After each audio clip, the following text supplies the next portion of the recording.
Hi everyone, welcome to digital GK classes. तो देखिए, आज की वीडियो आप सभी के लिए बहुत इंपॉर्टेंट है। पूरा वीडियो देखना, क्योंकि मैं इसमें आपको वही चीज़ें बताने वाली हूँ जो कि आपको एग्ज़ाम को क्लियर करने में हेल्प करेगा ही, प्लस आपके नंबर को भी बढ़ाएगा। मैंने कई बार इस पर बात की है, बट फिर भी बहुत से लोगों के कमेंट्स आ रहे थे कि बस आप कुछ ऐसा बता दो जिससे कि मेरा सीटेट भी क्लियर हो जाए एंड बहुत अच्छे नंबर से। अब ये तो वही बात हो गई कि बिना पढ़े हमें मिठाई खाने को, मतलब बिना एग्ज़ाम क्लियर किए ही आप जो है पहले ही मिठाई खा लो। देखो, कोई भी एग्ज़ाम हो उसमें आपने देखा होगा कि रेशियो हमेशा उसका ही होता है जो कि खुद से मेहनत करते हैं। सेल्फ स्टडी वालों का जो रेशियो होता है वो ज़्यादा इसलिए होता है क्योंकि अगर आप खुद से पढ़ते हैं तो आप सीटेट को बस अच्छे नंबर से क्लियर नहीं करेंगे, आपके अंदर एक मोटिवेशन आएगा, एक ये ड्राइव का काम करेगा कि यस, मेरे इतने अच्छे नंबर आए हैं तो आगे जो भी जर्नी होगी मेरी, जो भी एग्ज़ाम्स होंगे, मैं उसमें बहुत अच्छा कर सकती हूँ, कर सकता हूँ। ये ऐसा होता है, यस। तो देखिए, आज हम बेसिकली इस पे पूरा बात करेंगे, बहुत अच्छे से मैं आपको समझा दूंगी। पूरा वीडियो अंत तक देखना। जो लोग नए आए हैं चैनल को सब्सक्राइब जरूर कर ले, क्योंकि यहाँ से आपको हर इन्फॉर्मेशन मिलेगी सीटेट से रिलेटेड, चाहे कोई भी टीचिंग एग्जाम्स हो। और वीडियो पसंद आएगा तो प्लीज़ लाइक कर दीजिएगा और अपने दोस्तों को शेयर कर दें। तो देखिए, मैं दो चीज़ें आपको सबसे पहले बता देती हूँ। एक तो वो लोग होते हैं जो कि कम मेहनत में बहुत अच्छा नंबर लेकर आते हैं, और दूसरी वो लोग जो बहुत मेहनत करते हैं फिर भी उतना वो अचीव नहीं कर पाते हैं जितना उन्होंने एक्सपेक्ट किया है। यस, और ये दोनों चीज़ें जो है एक दूसरे से रिलेटेड भी होती हैं। कैसे आप सोचोगे कैसे? देखिए, सबसे पहले कि कुछ लोग वो होते हैं ना जो कम मेहनत में ज़्यादा नंबर, पता है कैसे लेकर आते हैं? वो एग्ज़ाम की नीड को समझ चुके होते हैं। उन्हें ये पता चल चुका होता है कि सबसे ज़्यादा कहाँ से पूछा जाता है, यस, सबसे ज़्यादा वेटेज किसका है। जैसे फॉर एग्जांपल कि कुछ क्वेश्चन से 5 या 10 नंबर के आ रहे हैं, कुछ क्वेश्चन ऐसे हैं जहाँ से 60 नंबर के आ रहे हैं। तो वो जो कम मेहनत वाले हैं ना, वो 60 नंबर को उठाएंगे और उसको ही अच्छे से प्रैक्टिकल तरीके से करेंगे। एंड दूसरे लोग जो बस ये चाहेंगे ना कि मुझे सब कुछ कंप्लीट करना है, चाहे एक नंबर का भी क्यों ना पूछा जा रहा है। तो यहीं पर जो है आप अपने आप से एक्सपेक्ट तो ज़्यादा करते हैं, बट आपने अपनी पूरी एनर्जी शायद वो 1, 2, 4 नंबर के पीछे अपनी यूटिलाइज़ की है, इसी वजह से आपके नंबर नहीं बढ़ रहे हैं। तो ये सारी चीज़ें आपको पता ही होता है। ये तो जनरल एक तरीके से हम बात करते भी हैं कि हमें हमेशा वो चीज़ें ज़्यादा करनी चाहिए जहाँ से एग्जामिनर ज़्यादा पूछता है सवाल, जहाँ जिस टॉपिक से क्वेश्चन ज़्यादा आते हैं। ठीक है, तो अब वो रणनीति कौन सी होनी चाहिए आपकी कि आप एक बारी में जो है फर्स्ट अटेम्प्ट में ही अपना सीटेट भी क्लियर करें, बहुत अच्छे नंबर से भी। सीटेट क्वालिफाइंग है, बट बिहार में आपको पता ही है कि सीटेट के भी नंबर का वेटेज होता ही है। तो बहुत से लोग होंगे जो बस क्वालिफाई नहीं करना चाहते हैं, अच्छे नंबर भी लाना चाहते हैं। तो वो कैसे हो सकता है, वो सुनिए ध्यान से। सबसे पहले एक चीज़ आपको पता है कि 90 नंबर का आपका पेडागोजी आता है एंड 60 नंबर का आपका कंटेंट होता है। अब ये 90 नंबर पेडागोजी का देख के हमारे मन में एक खुशी सी होती है कि अरे वाह, पेडागोजी तो मैं हलवा होता है, मैं आराम से कर लूँगा या कर लूँगी।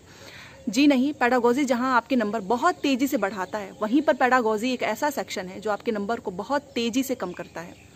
पिछली बार सीटेट जिनका नहीं क्लियर हुआ था ना, उसमें पेडागोजी वाले बच्चे ज़्यादा थे, क्योंकि उन्हें पेडागोजी समझ में ही नहीं आई कि वो पूछना क्या चाह रहा है और हमने आंसर क्या दिया है। यस, अब पेडागोजी 90 नंबर का आता है, 60 नंबर का कंटेंट। तो मैंने हमेशा आपको बोला है कि अगर आप उतने याद करने वाले नहीं हैं, आपके पास उतना टाइम नहीं है, आप बहुत आराम से अंडरस्टैंडिंग अपनी डेवलप कर सकते हैं, देन आपको पेडागोजी पे फोकस ज़्यादा करना चाहिए। यस, क्यों? क्योंकि पेडागोजी एक ऐसा सब्जेक्ट है ना, और इसका वेटेज जो हर जगह बढ़ा दिया है। आप देखिए, केवीएस में भी 60 नंबर की पेडागोजी आ गई है। क्यों? क्योंकि यहाँ पे आपकी अंडरस्टैंडिंग देखी जाएगी ना। ज़्यादा इंपॉर्टेंट यही है कि आप एज अ टीचर कैसे अपने स्कूल में पढ़ाएंगे। इसी वजह से पेडागोजी का जो कंटेंट है एक बच्चे से रिलेटेड हो, समाज से रिलेटेड हो, एजुकेशंस को प्रमोट करना हो, हॉलिस्टिक डेवलपमेंट है, इसका एनईपी है। हर जगह से आप देखिए कि पेडागोजी के ही सेक्शन को कितनी इंपॉर्टेंस दी गई है। तो क्या हम पेडागोजी में 90 नंबर ला सकते हैं? क्या हम पहली बार में 130, 140 नंबर ला सकते हैं? इन सभी का आंसर होगा यस, आप कर सकते हो। कैसे, वो मैं आपको बताने वाली हूँ। देखिए, आपका कंटेंट आपके ऊपर डिपेंड करता है कि आप कितने तरीके से तैयार कर रहे हो, कैसे पढ़ रहे हो। ठीक है, 60 नंबर का है, अगर आप 60 में से 30 नंबर भी लेकर आ रहे हो और पेडागोजी में आपके 80 नंबर भी आ जा रहे हैं, आप आराम से सीटेट को क्लियर कर जाएंगे। बहुत से लोग हैं जो पेडागोजी में बिल्कुल भी गलती नहीं करते हैं। सीडीपी में आपके 30 नंबर का आता है, ये पूरा 90 नंबर मैं बोल रही हूँ, तो इसका मतलब सीडीपी में 30 नंबर, बाकी के 15-15 नंबर आपके सब्जेक्ट से रिलेटेड होते हैं। बट क्या ये सब्जेक्ट में, आपने देखा होगा कि क्या ये सब्जेक्ट में केवल पेडागोजी आपके सब्जेक्ट कंसर्न से होता है? नहीं। अगर आपने प्रीवियस ईयर क्वेश्चंस को बहुत बारीकी से ध्यान से सॉल्व किया होगा तो आपने देखा होगा कि जो साइकोलॉजिस्ट है ना, पियाजे, वाइगोस्की, कोलबर्ग, इनसे घूम फिरा के Hindi, math, CDP, English, Sanskrit सब में पूछा हुआ है। यस, और जब भी मैंने पेपर सॉल्व कराया है, मैंने एक चीज़ हमेशा आपको बोली है कि इन 3 साइकोलॉजिस्ट के बारे में आप एकदम बढ़िया से एकदम घोल के पी जाओ।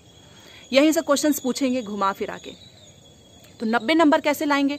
90 नंबर के लिए अगर आपने 9000 क्वेश्चंस की प्रैक्टिस की है, यस, आप ये सोचोगे कि अरे 9000 कौन करता है, बस आके ऐसे ही बोल रहे हो, जी नहीं। जिनके नंबर 30 में से 30 आते हैं ना, या जिनके नंबर बहुत अच्छे आते हैं, उन्होंने मल्टीपल्स क्वेश्चंस की प्रैक्टिस की होती है। 9000 क्वेश्चंस आपको आराम से अवेलेबल हो जाएगा, आपके ऑफलाइन, आपके ऑनलाइन, आपके सामने सारी चीज़ें हैं, बस आपको करने की देरी है। कर लीजिए, आपके हाथों में आपके पूरे 90 नंबर हैं। 90 नंबर पे एकदम कॉन्फिडेंस आ जाएगा जिसने भी 9000 क्वेश्चंस की प्रैक्टिस कर ली है, ठीक है। और सब्जेक्ट वाला है 60 नंबर का, तो उसके लिए आपको 6000 के समथिंग आपको क्वेश्चंस की प्रैक्टिस करनी होगी। तो अगर आप चाहते हो कि आपका पेडागॉजी का सेक्शन बहुत इंपॉर्टेंट है आपके लिए, आपके नंबर को बढ़ा सकता है, क्यों? क्योंकि आप जो है उतना सब्जेक्ट में अपना टाइम नहीं दे सकते हैं, आप बुक्स नहीं पढ़ सकते हो, आप नोट्स नहीं पढ़ सकते हो, आप याद नहीं कर सकते हो, तो मेरी एक बात मानो, 2011 से लेके अभी जो ऑनलाइन पेपर हुआ था, वहाँ से सारे क्वेश्चंस मल्टीपल टाइम्स कर लो।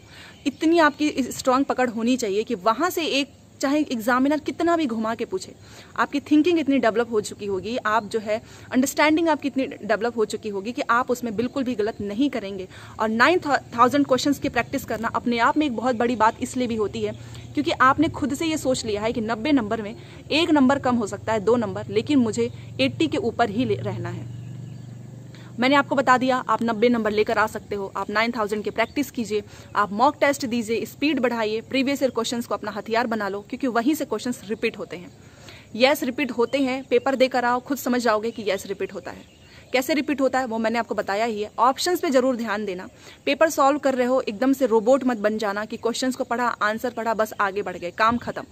आपको रोबोट नहीं बनना है, आप इंसान बनिए। इंसान बन के इन द सेंस कि आप क्वेश्चंस को एकदम ध्यान से पढ़ो कि आखिर ने एग्जामिनर ने इस क्वेश्चंस को कैसे बनाया है, कैसे मॉडिफाई कर दिया है ऑप्शंस में, कैसे चेंजेस किए हैं।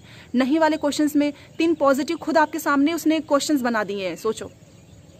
नहीं वाला क्वेश्चन ज़्यादा पूछता है, एजर्शन रीजन वाले क्वेश्चन ज़्यादा पूछता है, तो वो जो रीजन आते हैं ना, वो अपने आप में एक क्वेश्चन आपके लिए फॉर्म हो चुका है, जो कि फिर से आपको इस बार उसी में से बनाकर पूछेगा, ठीक है। तो पेडागॉजी पे बहुत स्ट्रांग पकड़ होनी चाहिए। सब्जेक्ट उतना नहीं तैयार है, कोई बात नहीं, सब्जेक्ट को थोड़ा बहुत कर लो, तो 9000 क्वेश्चंस की प्रैक्टिस कर लो, आराम से आपके 130-140 नंबर आ जाएंगे एग्जाम में।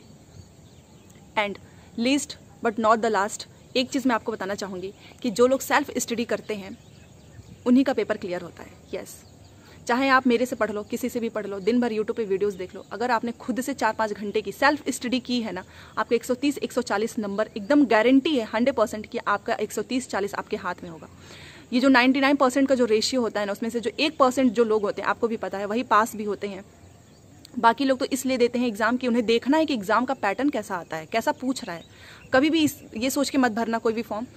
और सेल्फ स्टडी आप करेंगे ना, तो आपका 100% सीटेड तो क्लियर ही होगा, बहुत अच्छे नंबर से आएंगे, और आप खुद लास्ट में बोलोगे कि यस, मैंने खुद से अपनी मेहनत की है और आज उसका रिजल्ट मेरे सामने है। तो पहले फर्स्ट अटेम्प्ट में अगर आप सीटेड को क्लियर करना चाहते हो तो पेडागॉजी पे जरूर ध्यान देना। बट एक चीज़ हमेशा अपने माइंड में रखना कि पेडागॉजी अगर आपका नंबर बढ़ाता है ना, तो वहीं पर आपका वो नंबर कम भी कर देता है, क्योंकि आपको ऑप्शंस जो है ना कंफ्यूज कर देते हैं। आपने भी कई बार देखा होगा कि इतना करने के बाद भी पेडागॉजी में नंबर क्यों नहीं आ रहा है, क्यों चारों ऑप्शंस में आपको एक भी सही आंसर आप नहीं चूज कर पा रहे हैं। यस, क्योंकि वो बहुत पास का आपको ऑप्शंस देगा, एकदम नज़दीक का, उन 4 में से सबसे बेस्ट वाला आपको चूज करना होगा। तो उसके लिए आपकी अंडरस्टैंडिंग, आपकी पीछे की जो मेहनत है ना, 9000 क्वेश्चंस की प्रैक्टिस, वो सब वहां पर काम करने लगेगा।